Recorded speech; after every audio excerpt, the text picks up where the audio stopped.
আসসালামু আলাইকুম। কেমন আছেন সবাই? আশা করি সবাই ভালো আছেন। আসলে অনেকদিন পর ডিউটি, প্রেশার সবকিছু মিলিয়ে সময় পাচ্ছিলাম না। আমি ডক্টর মোহাম্মদ তরিকুল ইসলাম। ১৯-২০ সেশন ইন্টার্নরত আছি বর্তমানে সমরিত মেডিকেল কলেজে। আমি আমার ভিডিও বার্তার মাধ্যমে আমার লাইফে এবং আমাদের সামাজিক জীবনে যে বিষয়বস্তুগুলো দরকার এবং যে বিষয়বস্তুগুলোর সম্মুখীন আমি হয়েছি এবং যা আমার জীবনে কার্যকরী হয়েছে, সেই বিষয়গুলি নিয়ে আমি সবসময় কথা বলার চেষ্টা করি। তো আজকেও আমি একটা ঘটনা বলব। আশা করি আমাদের সবার জীবনেই এই ঘটনাটা ঘটে থাকে এবং আমার জীবনেও ঘটেছে। সেই ঘটনাটা আমি একটা গল্পের মধ্যে বলে দিব।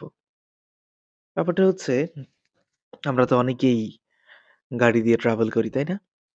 লোকাল বাসে ট্রাভেল করি। তো এখন একদিন কি হলো, একদিন বাসে করে আমি এক জায়গায় যাচ্ছিলাম।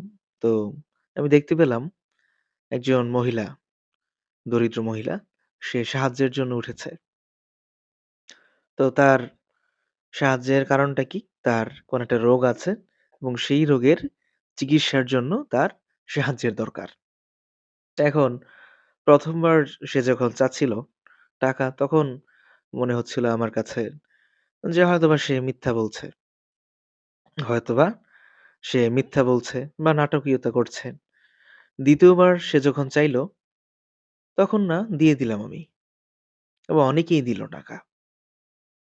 এটা হচ্ছে একটা বিষয় যখন মানুষ দরিদ্র সীমার মধ্যে পড়ে যায় এবং সে যখন সাহায্যের জন্য আবেদন করে, তখন না তাকে মানুষ সাহায্য করে।